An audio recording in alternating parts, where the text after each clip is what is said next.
Hi every one. വിഷയം RJ Anjali and her front അവരുടെ prank call. ഞാൻ ഇന്നലെ ഇൻസ്റ്റാഗ്രാമിലൊരു റീല് പോസ്റ്റ് ചെയ്തിട്ടുണ്ടായിരുന്നു. ആണുങ്ങൾ എന്തെങ്കിലും ഒരു കാര്യം, ഒരു ഡബിൾ മീനിങ് അല്ലെങ്കിൽ എന്തെങ്കിലും ഒരു വോൾഗർ ടോക്ക് ടുവേർഡ്സ് എ ലേഡി നടത്തി കഴിഞ്ഞു കഴിഞ്ഞാൽ അതിവിടെ ഭയങ്കര വിഷയമാണ്, വിഷയമാക്കേണ്ടതുമാണ്, അങ്ങനെ സംസാരിക്കാൻ പാടില്ലാത്തതുമാണ്. പക്ഷേ ഒരു സ്ത്രീ വേറൊരു സ്ത്രീയോട് ഇതേ ലെവലിൽ ഭയങ്കര വൾഗറായിട്ടോ അല്ലെങ്കിൽ ഡബിൾ മീനിങ് ആയിട്ടോ ആ സ്ത്രീയെ മോശപ്പെടുത്തുന്ന രീതിയിൽ വേറൊരു ലേഡി സംസാരിച്ചു കഴിഞ്ഞാൽ അതിവിടെ ഒരു സീനായിട്ട് മാറാറില്ല. ഓക്കെ, അതൊരു സംഗതിയാണ്, അത് നമ്മളുടെ സൊസൈറ്റിയിൽ എക്സിസ്റ്റിംഗ് ആയിട്ടുള്ളൊരു കാര്യമാണ്.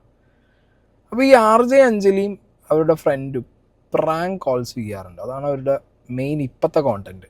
കുറച്ച് മുമ്പ് RJ അഞ്ജലിയുടെ പേജൊക്കെ ഫോളോ ചെയ്യുന്നവർക്കറിയാം, ഈ പ്രാങ്ക് കോൾ അല്ലെങ്കിൽ ഇങ്ങനത്തെ മൈ ഡിയർ റോങ് നമ്പർ എന്ന് പറഞ്ഞ പ്രോഗ്രാമൊക്കെ അവർ ചെയ്തിട്ടുള്ളത് അവർ RJ ആയിട്ട് വർക്ക് ചെയ്യുന്ന സമയത്താണ്. ഓക്കെ, RJ ആയിട്ട് വർക്ക് ചെയ്യുമ്പോൾ if I am not wrong red FM-ലാണ് തോന്നുന്നു അവരിങ്ങനത്തെ മൈ ഡിയർ റോങ് നമ്പർ പോലത്തെ പരിപാടികൾ ചെയ്തിട്ടുണ്ട്. പിന്നെ അവർ കുറേ ഈ കടങ്കഥ പോലത്തെ ക്വസ്റ്റ്യൻസ് ചോദിച്ചിട്ട് ഉരുട്ടി പരട്ടി അതിനുള്ള ഉത്തരം പറയിപ്പിക്കുക, അതൊക്കെ രസമായിരുന്നു കേട്ടോ. തുടക്ക സമയത്തൊക്കെ RJ അഞ്ജലിയുടെ വീഡിയോ ഞാൻ കുറേ ഫേസ്ബുക്കിലൊക്കെ കാണാറുണ്ടായിരുന്നു. പിന്നെ ലേറ്റർ ഓൺ അവർ സീരിയൽ, പിന്നെ റിയാലിറ്റി ഷോസ്, അങ്ങനെ കുറച്ച് മാറി. ഇപ്പോൾ അവരുടെ വൈറൽ കോണ്ടൻറ്റ് എന്ന് പറയുന്നത് അക്രോസ് ഓൾ ദ പ്ലാറ്റ്ഫോംസ് ഈ പ്രാങ്ക് കോളുകളാണ്. അതും ഇത് രജിസ്ട്രേഷനൊക്കെ എടുത്തിട്ടാണ് കേട്ടോ ചെയ്യുന്നത്. ഒരു രജിസ്ട്രേഷൻ മേടിക്കുന്നുണ്ട്, ഒരു ഫോം അവർ ഫില്ല് ചെയ്യിക്കുന്നുണ്ട്, അതിനകത്ത് കുറേ ഡിസ്ക്ലൈമേഴ്സ് അവർ കൊടുക്കുന്നുണ്ട്, കുറേ കാര്യങ്ങൾ അവരെന്ത് ചെയ്യുന്നുണ്ട്, ചോദിച്ചറിഞ്ഞ് മേടിച്ചിട്ടാണ് ഈ സംഗതി ചെയ്യുന്നത്. പക്ഷേ അതൊന്നും ഒരു ന്യായീകരണമായിട്ട് എനിക്ക് തോന്നുന്നില്ല ഈ ഒരു പെർട്ടിക്കുലർ കാര്യത്തിൽ. ഈ ഒരു പെർട്ടിക്കുലർ പ്രാങ്ക് കുറച്ച് കൈവിട്ട് പോയി, ഈ ഒരു പ്രാങ്ക് കോള് ഭയങ്കരമായിട്ട് കൈവിട്ട് പോയി. ഇപ്പോൾ ഒരു മെഹന്തി ആർട്ടിസ്റ്റിനെ വിളിച്ചിട്ടുള്ള ഒരു പ്രാങ്ക് കോളാണ് ഞാനതിവിടെ പ്ലേ ചെയ്യാം. മെഹന്തി ആർട്ടിസ്റ്റ് അല്ലേ? 25-ാം തീയതി എന്റെ കല്യാണമായിരുന്നേ. ആര് പറഞ്ഞിട്ടാന്ന് പറയാ? ഫ്രണ്ട് പേരെന്താ? നിഷാന. സ്ഥലം എവിടെയാ? അവളുടെ സ്ഥലമാണോ എന്റെ സ്ഥലമാണോ? TVM തിരുവനന്തപുരം. അവിടെ എവിടെയാ? ബാലരാമപുരം. ഇത് 25th വെഡിങ് ആണോ? ഓ ഓക്കെ, എനിക്ക് ഞാനേ വാട്സാപ്പ് ചെയ്തേക്കാം കേട്ടോ. അല്ല ചേച്ചി എല്ലായിടത്തും ഇടുവോ മെഹന്തി? എന്നുവെച്ചാൽ ഇതിപ്പോ ബ്രൈഡൽ ആയിട്ട് ചെയ്യാനല്ലേ? കൈക്ക് എത്ര? മീൻസ് രണ്ട് കൈയും സാധാരണ ബ്രൈഡൽ ചെയ്യുന്നതിന് 3500. അപ്പൊ കാലിനാ? എൽബോ അതിന് സെപ്പറേറ്റ് ആവും. നമ്മള് ചെറിയ ഡിസൈൻസ് ഒക്കെ ആണെങ്കിൽ അതിനനുസരിച്ചാ, ഡിസൈൻ അനുസരിച്ച്. അപ്പൊ കുണ്ടിക്കാ ചേച്ചി? എന്ത് കുണ്ടിയില്ലേ? കുണ്ടിയിലിട്ട് തരുമോ? സംസാരിക്കുന്നേ? എന്റെ ഫിയാൻസിക്ക് ഒരു സർപ്രൈസ് കൊടുക്കാൻ വേണ്ടിട്ട് എനിക്ക് കുണ്ടിയിലൊന്ന് ഇട്ട് തരുമോ മെഹന്തി?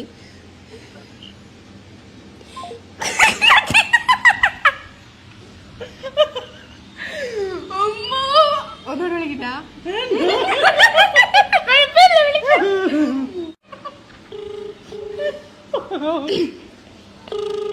അവര് ഫോൺ എടുത്ത് എറിഞ്ഞെത്തോ?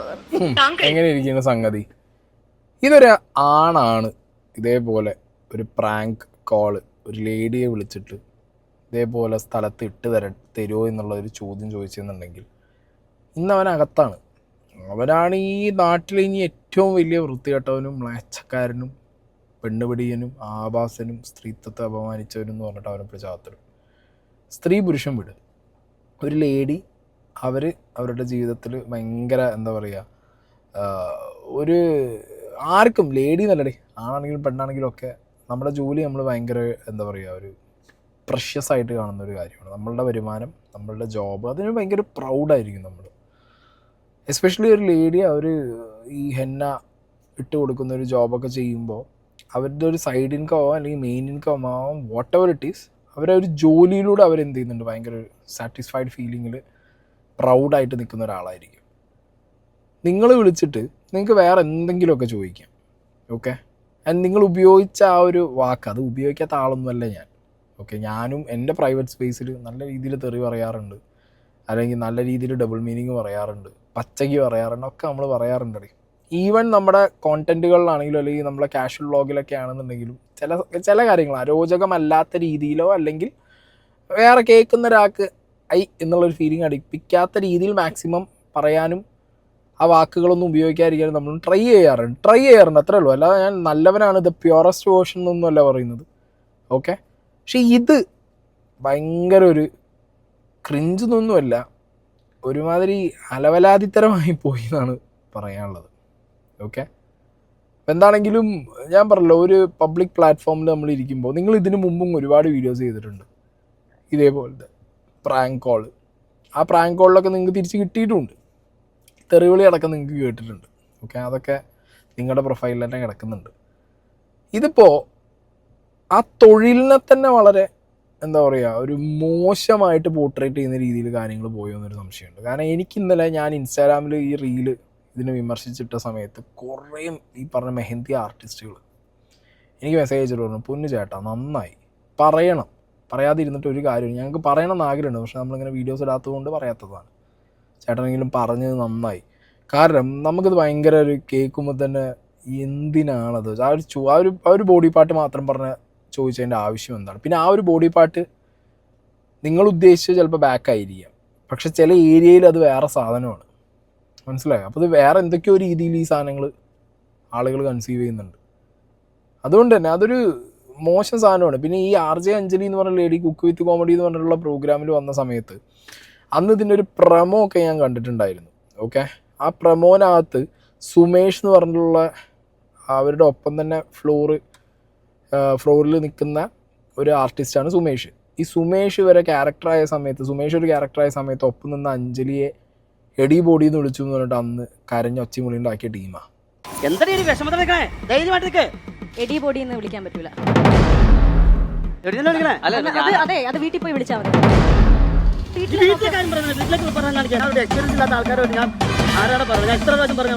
ഇങ്ങനെ പോയാൽ നടക്കില്ല. നിങ്ങൾ ഒരു കാര്യം തീരുമാനിക്കും, നിങ്ങൾ മാപ്പ് പറയാൻ പറ്റൂല, അല്ലെങ്കിൽ നിങ്ങൾ ഷോ ഇറങ്ങി പോകണം. അങ്ങനെ ഇരിക്കുന്നു. അന്ന് കരഞ്ഞ് വിഴിഞ്ഞ് എഡി ബോഡി എന്ന് വിളിക്കാൻ പറ്റില്ല, വീട്ടിൽ പോയി പറഞ്ഞു എന്നാണ് പറഞ്ഞത്. ഇനിയിപ്പോൾ അതൊരു പ്രാങ്ക് ആയിരുന്നോ സംഗതി ആയിരുന്നോ എന്നറിയില്ല, കാരണം ഞാൻ എപ്പിസോഡൊന്നും കണ്ടിട്ടില്ല.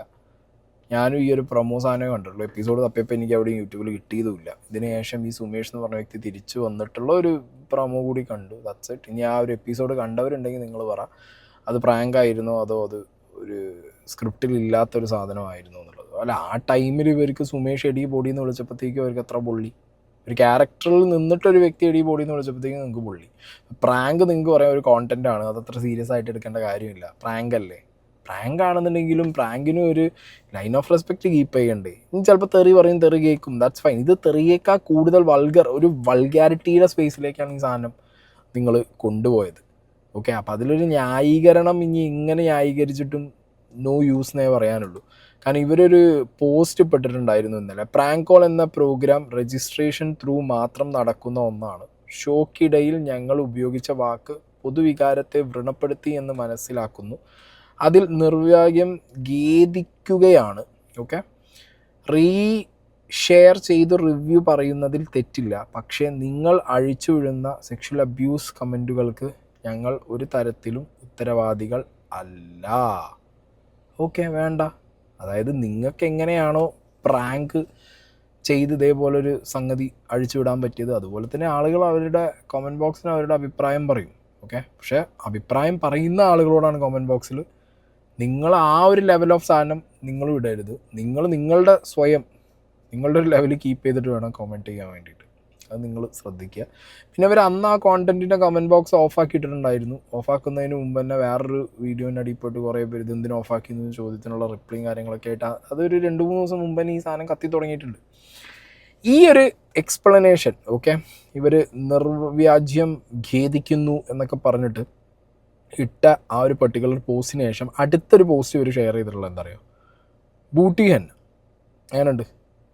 is a term used to describe the application of henna designs, especially on the buttocks or booty area. This can be form of body art or a more recent trend in henna application എന്ന് പറഞ്ഞിട്ട് 2 ഫോട്ടോയും അവർ share ചെയ്തിട്ടുണ്ട്. അതായത് സ്വയം ന്യായീകരിക്കാൻ വേണ്ടിയിട്ട് ഉള്ള ഒരു പരിപാടി എന്നേ ഇതിന് പറയാനുള്ളൂ. അതായത് ഞങ്ങൾ ഫോൺ വിളിച്ച് ചോദിച്ച സമയത്ത് ഞങ്ങൾ ചോദിച്ച കാര്യം അത് ഞങ്ങൾ അങ്ങനെ ഒരു വൾഗർ സാധനം കൊണ്ടുവരാൻ ചോദിച്ചതല്ല, അത് ഉള്ളൊരു സാധനം ചോദിച്ചതാണ്. ഇപ്പോഴത്തെ ട്രെൻഡ് അതാണെന്നുള്ളത് അറിയിക്കാൻ വേണ്ടിയിട്ടാണോ നിങ്ങളിപ്പോൾ ആ ഒരു പോസ്റ്റ് ഇട്ടത്? പക്ഷെ നിങ്ങളുടെ പോസ്റ്റിൽ വെരി ക്ലിയർ ആണ്, RJ അഞ്ജലിയുടെ അപ്പുറത്തിരിക്കുന്ന കുട്ടി ഞാൻ ഈ ചോദിക്കട്ടെ എന്ന് പറഞ്ഞാൽ അല്ലാതെ അത് പ്ലാൻഡ് അല്ല, അത് ആ സമയത്ത് വന്നൊരു സാധനമാണ്. മനസ്സിലായത്? ആ സമയത്ത് ആ കുട്ടി കയ്യിൽ നിന്ന് എടുത്തിട്ടൊരു ബോഡി പാർട്ടും ഒരു ഐറ്റമാണത്. അതതിൽ ആ വീഡിയോയിൽ വെരി എവിഡൻ്റ് ആൻഡ് ക്ലിയർ ആണ്. ആണെങ്കിൽ ഒന്നുകൂടി പ്ലേ ചെയ്യാം. മീൻസ് രണ്ട് കൈയും സാധാരണ ബ്രൈഡൽ ചെയ്യുന്നതിന് 3500 അപ്പൊ കാലിനാ എൽബോ അതിന് സെപ്പറേറ്റ് ആവും. നമ്മള് ചെറിയ ഡിസൈൻസ് ഒക്കെ ആണെങ്കിൽ അതിനനുസരിച്ചാ ഡിസൈൻ അനുസരിച്ച്. അപ്പൊ കുണ്ടിക്കാ ചേച്ചി? എന്ത് കുണ്ടിയില്ലേ, കുണ്ടിയിലിട്ട് തരുമോ? സംസാരിക്കുന്നത് എന്റെ ഫിയാൻസിക്ക് ഒരു സർപ്രൈസ് കൊടുക്കാൻ വേണ്ടിട്ട് എനിക്ക് കുണ്ടിയിലൊന്ന് ഇട്ട് തരുമോ മെഹന്തി? കണ്ടോ, ഇതിൽ ആ പെൺകുട്ടി അഞ്ജലിയോട് ചോദിക്കുന്നുണ്ട്, അപ്പോൾ ചോദിക്കട്ടെ എന്ന്. മനസ്സിലായ? അല്ലാതെ അത് നിങ്ങളുടെ സ്ക്രിപ്റ്റിനകത്ത് നിങ്ങൾ ഓൾറെഡി രജിസ്ട്രേഷനിൽ വന്ന ഒരു പ്രാങ്ക് ചെയ്യാനുള്ള ഒരു സാധനം, അതിൽ നിങ്ങളൊരു സ്ക്രിപ്റ്റ് ഇട്ട് ആ സ്ക്രിപ്റ്റ് എക്സിക്യൂട്ട് ചെയ്തതല്ല. അത് ഇൻസ്റ്റൻ്റ് ആയിട്ട് അവിടെ ആ കുട്ടി അത് ചോദിക്കാൻ വേണ്ടിയിട്ട് നിങ്ങളോട് ചോദിച്ചു, നിങ്ങൾ ചോദിച്ചോ എന്നും പറഞ്ഞാൽ അവർ ചോദിക്കുകയും ചെയ്തു. ഇപ്പം നാട്ടുകാരുടെ മുന്നിലേക്ക് ആ വീഡിയോ വന്ന സമയത്ത് അതിലൊരു ഓഡിറ്റിങ് വന്നു. നിങ്ങൾ വളരെ ഒരു വൾഗാർ ലെവലിലേക്ക് ആ സാധനം കൊണ്ടുപോയതിനെ നാട്ടുകാർ ആക്സെപ്റ്റ് ചെയ്തില്ല. ഓക്കെ, ആ തൊഴിലിടത്തിൽ തൊഴിൽ ചെയ്യുന്ന ഒരുപാട് പേർക്ക് അത് ഹേർട്ടായി. ഹേർട്ടാവുന്ന സമയത്ത് അതിനെന്താവും? തിരിച്ചടി വരും. ആ തിരിച്ചടിയാണിത്. അതിന് പിന്നെ ന്യായീകരിക്കാൻ വേണ്ടിയിട്ട് നിങ്ങൾ ഒരു സൈഡിൽ ഇനിയിപ്പോൾ അങ്ങനെ ഒരു ഹെന്ന ഉണ്ട്, അതൊരു ട്രെൻഡാണെന്ന് പറയുമ്പോൾ നാട്ടുകാർ നിങ്ങളോട് തിരിച്ചെന്താ പറയുക? എന്നാൽ ആ ട്രെൻഡിനനുസരിച്ച് നിങ്ങളും ചെയ്ത് കാണിച്ചതാണ്. അതേ നാട്ടുകാരെ വായിന്ന് കേൾക്കും. നിങ്ങൾക്ക് തിരിച്ച് വേറൊന്നും നിങ്ങൾക്ക് കിട്ടാൻ പോകുന്നില്ല. അപ്പം അങ്ങനത്തെ തിരിച്ചടികൾ കിട്ടാതിരിക്കാൻ നിർവാജ്യം നിങ്ങൾ ഈ പറഞ്ഞ മാപ്പ് ചോദിക്കുന്നു എന്നുള്ളൊരു എഴുത്തിൽ അത് ഒതുക്കി കളഞ്ഞിരുന്നെങ്കിൽ it would have been better. കുറച്ചുകൂടി നന്നായിരുന്നു. പക്ഷെ അത് ചെയ്യുന്നതിന് പകരം പിന്നെ ഈ സാധനം എടുത്തു കൊടുന്ന് ന്യായീകരിച്ചത് അതൊരുമാതിരി അതെന്താ പറയുക. അപ്പോൾ നിങ്ങൾ പണ്ട് പറഞ്ഞൊരു കാര്യമുണ്ട്, ഒരു ഷോയിൽ വന്നിട്ട് നമ്മുടെ MG ശ്രീകുമാറിൻ്റെ ഒപ്പം ഒരു ഷോയിൽ വന്നിട്ട് നിങ്ങൾ പറഞ്ഞിട്ടുണ്ട്, ഇങ്ങനത്തെ എന്താ പറയുക റോങ് നമ്പർ കോളുകൾ, പ്രാങ്ക് കോളുകളൊക്കെ ചെയ്യുന്ന സമയത്ത് നിങ്ങൾക്ക് ഒരിക്കലും ഒരു സങ്കടം തോന്നാറില്ല, ഒരു വിഷമം തോന്നാറില്ല എന്നുള്ളൊരു സ്റ്റേറ്റ്മെൻറ്റ് നിങ്ങൾ പറഞ്ഞിട്ടുണ്ട്. പക്ഷെ റോങ് നമ്പറിൽ ഇരിക്കുമ്പോൾ ചീത്തവിളി കേൾക്കുമ്പോൾ നമുക്ക് പ്രത്യേകിച്ചൊന്നും തോന്നൂല. കാരണം റോങ് നമ്പർ ഏറ്റു, ഞങ്ങൾ നന്നായിട്ട് പറ്റിച്ചു എന്നാണ് ഞാൻ ചിന്തിക്കുന്നത്. നല്ലപോലെ, കാരണം എനിക്ക് കിട്ടിയ ട്രെയിനിങ് അങ്ങനെയാണ് സാർ. ഇപ്പോൾ രാജേഷ്, ഷിഫിൻ എന്നൊക്കെ പറഞ്ഞിട്ട് നന്നായിട്ട് റോങ് നമ്പർ, നമ്മളെക്കാലം നന്നായിട്ട് കോമഡിയൊക്കെ ചെയ്യുന്ന ചേട്ടന്മാരുണ്ടായിരുന്നു, മിമിക്രി ഒക്കെ കൈകാര്യം ചെയ്യുന്നത്. അന്ന് പക്ഷേ വീഡിയോ ഇല്ലായിരുന്നു. ഭാഗ്യവശാൽ എൻ്റെ ടൈമിലാണ് വീഡിയോ അങ്ങനെ പോപ്പുലർ ആയത്. ചീത്ത കേൾക്കുമ്പോൾ അങ്ങനെ പ്രത്യേകിച്ചൊന്നും തോന്നില്ല, സന്തോഷം തോന്നും. റോങ് നമ്പർ ഏറ്റു എന്ന് തോന്നുന്നു. കണ്ടോ, ചീത്ത കേൾക്കുമ്പോഴും പ്രശ്നം ഉണ്ടാകുമ്പോഴൊക്കെ റോങ് നമ്പർ ഏറ്റു എന്നുള്ളൊരു ഫീലിംഗിൽ നിങ്ങൾ ഭയങ്കര സന്തോഷിക്കാറുണ്ട് എന്നാണ് പറയുന്നത്. അങ്ങനെയാണെന്നുണ്ടെങ്കിൽ നിങ്ങളുടെ റോങ് നമ്പർ ഏറ്റു എന്ന് പറഞ്ഞിട്ട് ഇപ്പോഴും നിങ്ങൾ ഉണ്ടായിരിക്കണ്ടേ? മാപ്പ് ചോദിച്ചു, പിന്നെ അത് ന്യായീകരിക്കാൻ വന്നിട്ടൊരു കാര്യമില്ല. അത് ന്യായീകരിച്ച് മെഴുകിയിട്ട് എന്ത് കിട്ടാൻ? നാട്ടുകാരിൽ നിന്ന് പിന്നെയും മേടിച്ചു കൂട്ടാനോ? അപ്പം എന്താണെങ്കിലും RJ അഞ്ജലി അങ്ങനെ അങ്ങോട്ട് RJ അഞ്ജലിയും ഫ്രണ്ടും കൂടി എയറിലോട്ട് പോയിരിക്കുകയാണ്. പിന്നെ പറയാനുള്ളത്, എല്ലാവരും മാന്യന്മാരൊന്നുമല്ല. ഓക്കെ, ഇതിൽ പ്രതികരിക്കുന്ന ഞാനാണെങ്കിലും ഇതിൽ കമൻ്റ് ഇടുന്ന നിങ്ങളാണെങ്കിലും നമ്മൾ ആരും അത്ര വലിയ മറ്റേ പുസ്തകത്തിൻ്റെ നടുപ്പേജൊന്നും അല്ലല്ലോ. പുണ്യവാന്മാരും പുണ്യവതികളൊന്നുമല്ല. നമ്മൾ ഈ പറഞ്ഞ പോലെ വൾഗർ ടോക്സ് നടത്തും, ഡബിൾ മീനിങ് പറയാറുണ്ട്. പക്ഷേ സോഷ്യൽ മീഡിയയിലേക്ക് വരുന്ന സമയത്ത് നമ്മൾ ഒരു കോണ്ടൻറ്റ് അപ്ലോഡ് ചെയ്യുന്ന സമയത്ത് അതിനകത്ത് അറ്റ്മോസ്റ്റ് പ്രയോറിറ്റി ഇങ്ങനത്തെ സാധനങ്ങൾ ഒഴിവാക്കാൻ വേണ്ടി ശ്രമിക്കുക എന്നുള്ളതാണ്. പിന്നെ ഇതേപോലെ നമ്മളിനി ചെയ്തു അല്ലെങ്കിൽ നമ്മളെ കയ്യിൽ നിന്ന് പോയി പറഞ്ഞു എന്നൊരു സമയം വരുമ്പോൾ പിന്നെ അതിൽ ഖേദം പ്രകടിപ്പിക്കുക എന്നല്ലാതെ അതിന് ന്യായീകരിച്ച് മെഴുകാതിരിക്കുക എന്നുള്ളൊരു ഫാക്ടർ വേറെ. ഓക്കെ, ഞാൻ നേരത്തെ പറഞ്ഞ പോലെ ഒരാണാണ് ഇത് ചെയ്തതെന്നുണ്ടെങ്കിൽ, അയ്യോ ഒരാണാണെങ്ങാനും ഈ പറഞ്ഞ പോലെ ഒരു പ്രാങ്ക് കോൾ ഒരു പെണ്ണിനെ വിളിച്ചിട്ട്, എൻ്റെ പൊന്നെ, ഒറ്റയ്ക്ക് പൊരുതി ജീവിക്കുന്ന ഒരു സ്ത്രീയെ വിളിച്ച് അവരുടെ തൊഴിലിനെ അപമാനിച്ചു, സ്ത്രീത്വത്തെ അപമാനിച്ചു എന്നൊക്കെ പറഞ്ഞിട്ട് കഴിഞ്ഞിടെ ഫോട്ടോ ആയി, വീഡിയോ ആയി, ജയിലിൽ പിടിച്ചു കൊണ്ടുപോകലായി, വീട്ടിൽ കയറലായി, പോലീസുകാർ വട്ടം കൂടി പിടിക്കലായി, മന്ത്രിമാർ അതിൽ കുറേ അഭിപ്രായം പറയലായി, രാഷ്ട്രീയക്കാരിറങ്ങലായി. പിന്നെ ആ ചെക്കൻ്റെ പേര് നോക്കും, അവൻ്റെ ജാതി നോക്കും, മതം നോക്കും, അവൻ്റെ രാഷ്ട്രീയം നോക്കും, പിന്നെ അത് നോക്കിയിട്ടുള്ള അടിയായി കഴിഞ്ഞിടെ. പിന്നെ ഒരു ആണ്ട് ജീവിതം അവിടെ തീർന്നു കിട്ടിയെന്ന്. നിങ്ങളായതുകൊണ്ട് ഇപ്പോൾ ഒരു ഖേദപ്രകടനം, ന്യായീകരണത്തിൻ്റെ മുകളിൽ 10 വീഡിയോ വന്ന് 2-3 എയർപോക്കും ആയതോടുകൂടി നിങ്ങൾ കഴിഞ്ഞ്. നിങ്ങൾക്ക് ഓക്കെ. ഈ വേറൊരു ഷോയിൽ നിങ്ങൾ കയറി അതിൽ നിങ്ങളെ കാണുമ്പോഴത്തേക്ക് പിന്നെ എല്ലാം ഓക്കെ സെറ്റ്, പിന്നെ അങ്ങോട്ട് പോവും. വേറെ ഷോ എന്താണെന്നുള്ളതൊക്കെ ഇനിയിപ്പോൾ വരുന്ന ദിവസങ്ങളിൽ മലയാളികൾക്ക് മനസ്സിലാവുമായിരിക്കും. Okay, by.